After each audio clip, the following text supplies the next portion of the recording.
কী অবস্থা সবার? আশা করি সবাই ভালো আছো। আমিও তোমাদের ভালোবাসায় মোটামুটি ভালো আছি।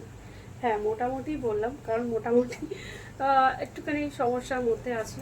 তো সেই আমার যারা রেগুলার ফ্রেন্ডস তারা তো মোটামুটি হয়তো জানবে, আর যারা জানো না তারা জেনে যাও একটু মোটামুটি ভালো আছি। তোমাদের ভালোবাসায় অবশ্য ফিট অ্যান্ড ফাইন হয়ে যাবো, সেটা তোমাদের ভালোবাসা। ঠিক আছে। দেখো আজকে আমি স্নান টান করে নিয়েছি। আজকে বুধবার, তো আজকে পুজোর খুব একটা বেশি চাপ নেই। ঠিক আছে, তার জন্যে দেখো স্নান করে নিয়ে আর এই খুব কমফোর্টেবল এই যে পোশাকগুলো আমি যেগুলো পরে থাকি, আমার মনে হয় এই এটা তোমরা অনেক আমার অনেক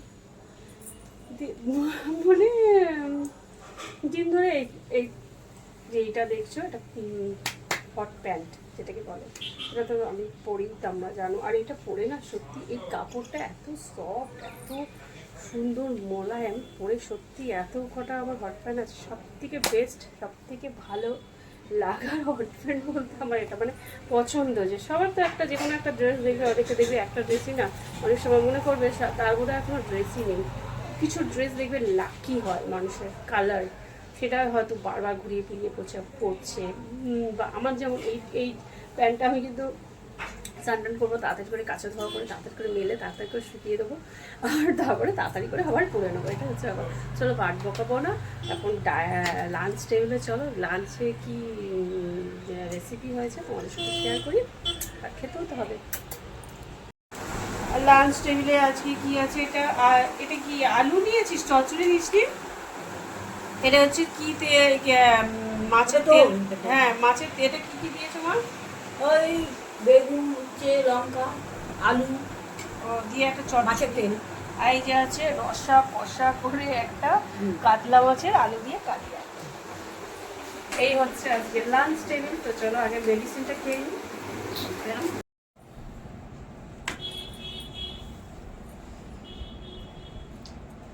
শাড়ি পরবো, লাল শাড়ি। তো লাল শাড়ি, আমি শাড়ি সাধারণত পেটিকোট দিয়ে সবাই পরে, এটাই তো, কিন্তু আমি পেটিকোট দিয়ে পরছি না।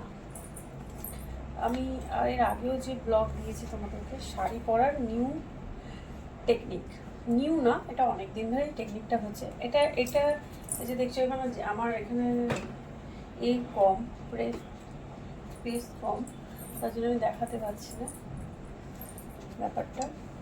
যে একটা ঘাগরার মতো বলছে, এটা কিন্তু ভালোই বেশ ব্লাউজের সাথে।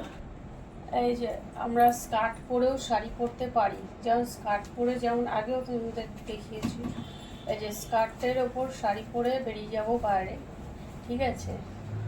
আর রাস্তায় একটা ওপরে টপ নিয়ে নেবো, শুধু একটা ওপরে টপ। এবার রাস্তায় ধরো এক শাড়ি পরে ধরো ভিডিও করবে, ফটো তুলবে কিছু, তো শাড়িটা খুলে ফেলো, আর স্কার্ট তো তোমার রয়েছে, আর ওপরে একটা টপ ক্যারি করে নেবে, খুব সুন্দরভাবে শাড়িটা এই করা যাবে। এবার লাল শাড়ি, লাল ব্লাউজ, এটা অনেক পুরনো শাড়ি, বলো অনেক বছরের পুরনো, এখনো চকচক করবে না কেন? আমি তো পরিনি, দু একবার পরেছি। এই শাড়িটা খুবই সিম্পল শাড়ি, আর সিম্পল শাড়ি আমি সাধারণত পরে থাকি। আমি অত ঝিকঝাক শাড়ি পরি না। এই শাড়িগুলো পরে সারাদিন কোনো অনুষ্ঠান বাড়ি গেলে মানে পরে একটা কানে হারিয়ে দিলি। আর ওটা ডাইনিং টেবিলে ছিল, বাবা বললো যে এই তো কানেরটা কোথায় রাখবো বল, আমি বললাম ওখানে রাখবো, আমি খুঁজে পাচ্ছি না। ব্যাগটা কোথায় রাখবি? জানি না, বাবা রেখেছে ওটা।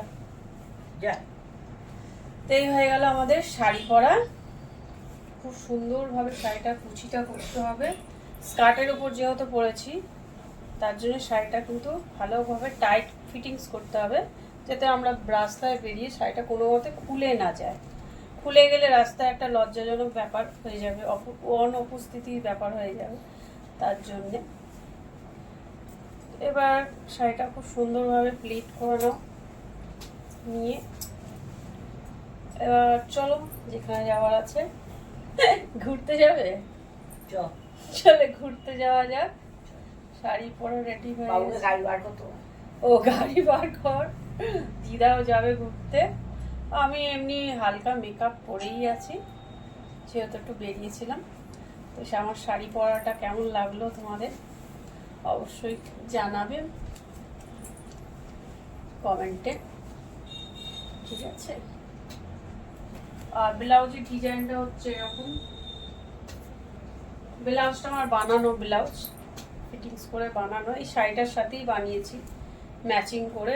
এটা যেমন শাড়িটার মধ্যে লাল নীল সবুজ আছে, এটাতেও লাল নীল দেখো সবুজ সব কিছুই আছে। তো কেমন লাগছে শাড়িটা পরে? আর চুলটা আজকে খুলিনি, চুলটা আজকে বাঁধাই থাক। ভালো লাগলে লাইক শেয়ার কমেন্ট সাবস্ক্রাইব করো।